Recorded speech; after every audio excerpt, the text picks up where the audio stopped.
भारतीय राज्य व्यवस्था के तहत आपात उपबंध पढ़ना, ये टॉपिक इमरजेंसी है।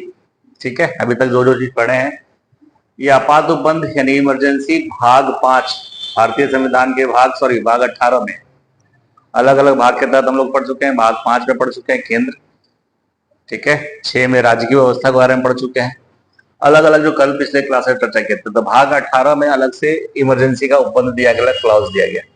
हमारे सामने ये आर्टिकल 352 से 360 के बीच में दिया है।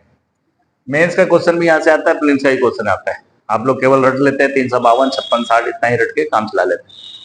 मेंस का क्वेश्चन आता है कि जब आपात उपबंध लगता है तो भारत की व्यवस्था यानी प्रशासनिक व्यवस्था एकात्मक हो जाती है।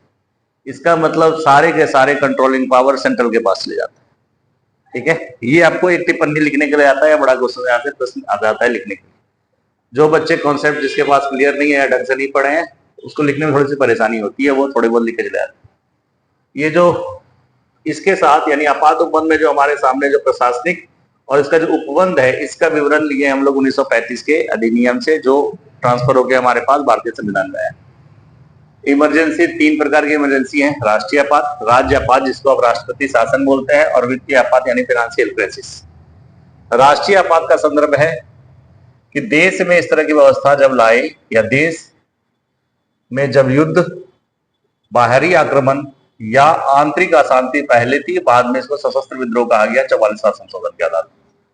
ये 3 के आधार पर भारत में राष्ट्रीय आपात की घोषणा की जाती है राष्ट्रपति के द्वारा। 352 से या आर्टिकल 352 के तहत होता है। एक्चुअली राष्ट्रीय आपात का इसका संदर्भ क्या है कि युद्ध और बाहरी आक्रमण, ये 2 आधार पर तो लगाया गया है, युद्ध के आधार पर नहीं लगाया गया है और सशस्त्र विद्रोह के आधार पर भी नहीं लगाया, आंतरिक अशांति के आधार पर लगाया गया था।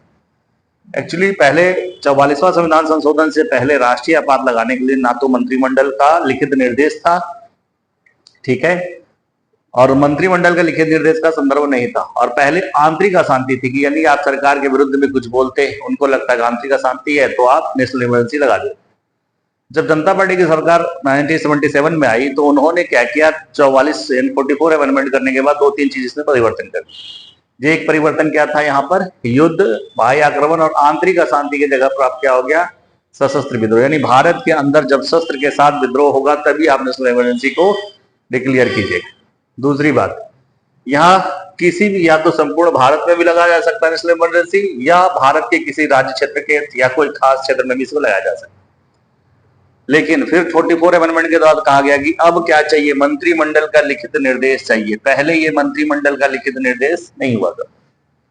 मंत्रिमंडल में कैबिनेट, 352 में कैबिनेट के बारे में चर्चा किया गया। इससे पहले पूरा हिस्ट्री पढ़िए, पॉलिटी पढ़िएगा तो वहां मंत्रिपरिषद यानी काउंसिल ऑफ मिनिस्टर के बारे में चर्चा है, ठीक है, यहाँ मंत्रिमंडल के बारे में चर्चा की। तो 2-3 पॉइंट समझिएगा।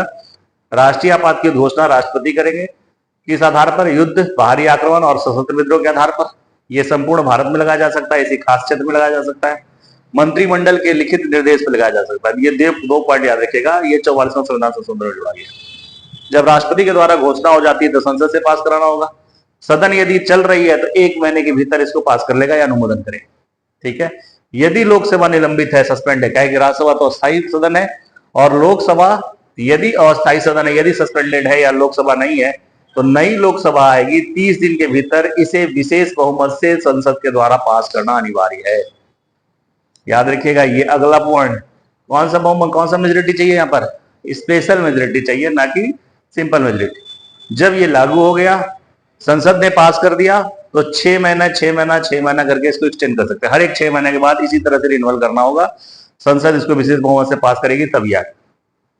फिर कहा गया कि भैया ये वापस कब ले सकते हैं, तो राष्ट्रपति कभी भी इसे वापस ले सकती है। जब ले सकते हैं, कब, यहां लिखित निर्देश की जरूरत नहीं है, मंत्रिपरिषद से मौखिक परामर्श देगा तो राष्ट्रपति कभी भी इस राष्ट्रीय आपात की घोषणा को वापस कर सकते हैं। 1 पॉइंट। दूसरा, संसद यदि इसको वापस करने के लिए बिल लाती है तो संसद साधारण बहुमत से पास करती है तो ये वापस हो जाएगा।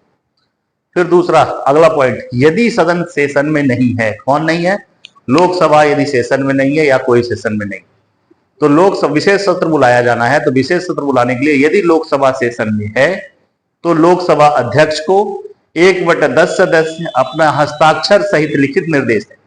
दूसरा पॉइंट, यदि लोकसभा सेशन में नहीं है तो लोकसभा जब सेशन में नहीं है तो भी 1/10 सदस्य राष्ट्रपति को लिखेगा, तब ये 14 दिन के भीतर स्पेशल सत्र को बुलाया जाएगा, विशेष सत्र को बुलाया जाएगा।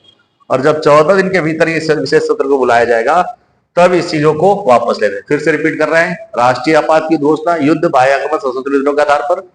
सशस्त्र विद्रोह कब जोड़ा गया? 44वां संशोधन। ये संपूर्ण भारत, इसे किसी खास क्षेत्र में लगाया जा सकता है। फिर किसके? मंत्रिमंडल के लिखित निर्देश पर। ये कब जोड़ा गया? 44 अमेंडमेंट के द्वारा। संसद के द्वारा कितने दिन के अंदर अनुमोदन? 1 माह के भीतर अनुमोदन। ये यदि लोकसभा निलंबित होगा तो नई लोकसभा आएगी, 30 दिन के भीतर इसको लाना है। फिर किस बहुमत से? तो विशेष बहुमत से पास करना। प्रवर्तन मतलब जब राष्ट्रीय आपात लागू हो जाएगी तो कितने दिन तक लागू होगी? तो 6 महीना के लिए आप एक्सटेंड करते जाएंगे। कब तक? इसका अंतिम तय दिया नहीं गया है कब तक करना है। इसकी वापसी कब हो सकती है? तो प्रेसिडेंट कभी भी वापस ले सकते हैं, यहाँ मौखिक परामर्श। संसद यदि पास करता है तो साधारण बहुमत से वापस की पास करता है। यदि लोकसभा सेशन में है और यदि मतलब विशेष सत्र बुलाना चाहते हैं तो लोकसभा यदि सेशन में है तो अध्यक्ष को 1/10 सदस्य, और यदि सेशन में नहीं है तो राष्ट्रपति 1/10 सदस्य लिखे देगा। 14 दिन के भीतर ये लोकसभा का मतलब बैठक बुलाई जाएगी, तब इसे पास कर दिया जाएगा। फिर ये तो आपका लागू होने का, इसका इफेक्ट क्या पड़ता है ये देखिए। इफेक्ट 353A में कहा गया, आपने पहले ही कहा कि जैसे ही राष्ट्रीय आपात आएगी या आपात काल आएगा, एकात्मक सरकार या एकात्मक व्यवस्था हो जाती है। तो यहाँ राज्य की कार्यपालिका संघ के कार्यपालिका के निर्देश पर काम करेगी, यानी केंद्र सरकार राज्य को निर्देश देगी। दूसरा पॉइंट, संसद राज्य सूची के विषय पर कानून बनाएगी। राज्य सूची पे कानून बनाने का अधिकार किसको है? विधानसभा को या विधानमंडल को। लेकिन संसद राज्य सूची के विषय पर कानून बनाएगी। इसका मतलब याद रखिएगा ये पॉइंट, लगेगा 352 और आर्टिकल 250 के तहत संसद कानून बनाएगी, ना कि 352 के तहत। 352 जब लगेगा तो 250 अधिकार देता है संसद को कि राज्य सूची के विषय पर आप कानून बनाइए। फिर 358 के तहत दिया गया कि ये जो आर्टिकल 19 है, यानी प्रेस यानी वाक अभिव्यक्ति की स्वतंत्रता, ये स्वतः निलंबित हो जाती है। और अन्य एफआर को समाप्त करने के लिए राष्ट्रपति को 359 के आधार पर राष्ट्रपति निर्देश देते हैं। लेकिन आर्टिकल 20 और 21 कभी भी समाप्त नहीं होगा। फिर से आइए, 358 जब स्वतः समाप्त हो जाता है 358 के आधार पर, तो ये पूरे भारत में लगता है, यानी पूरे भारत में प्रेस और व्यक्ति स्वतंत्रता जब पूरे भारत में लगेगी, इस पर JR नहीं हो सकता है। यानी 358 जब लागू होगा, इसके पर JR नहीं होगा। 359 को लगाना होगा तो पूरे भारत में या किसी खास क्षेत्र में किसी खास मौलिक अधिकार को आप समाप्त कर सकते हैं। दूसरी बात, 359 लगाने पर JR हो सकता है, इसका मतलब नहीं होगा। यदि चाहेगी तो सरकार या लगा सकती है। समझ गए?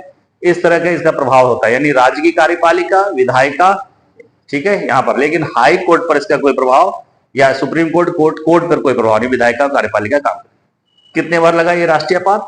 ये राष्ट्रीय आपात 3 बार लगा, ठीक है। और ये आप देख रहे हैं यहाँ पर 62 से 68 के बीच में जब चीन का आक्रमण हुआ तो हमने बोला था कौन सा? बाहरी आक्रमण। यहाँ नेहरू जी प्रधानमंत्री थे और एस राधाकृष्णन कौन थे? राष्ट्रपति। दूसरा 71 से 77 ये फिर बाहरी आक्रमण। किसका आक्रमण था? पाकिस्तान का आक्रमण।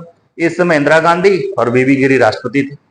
और इसी बीच में 25 जून 1975 में इंदिरा गांधी ने इस आधार पर, आंतरिक अशांति के आधार पर क्या लगा दी? National emergency. उस समय इंदिरा गांधी और फखरुद्दीन अली अहमद से साइन करा गया था, यानी उस समय राष्ट्रपति थे फखरुद्दीन अली अहमद। और इसी आंतरिक अशांति के आधार पर जो 2 आंदोलन हुए थे हमारे यहाँ, बताया जाता है कि एक बिहार से, एक गुजरात से, ये स्टूडेंट का मूवमेंट था। उसी मूवमेंट के आधार पर आंतरिक अशांति थी जिसपे लगाया गया था। ये आपका नेशनल इमरजेंसी से संबंधित कुछ फैक्ट थे, ठीक है।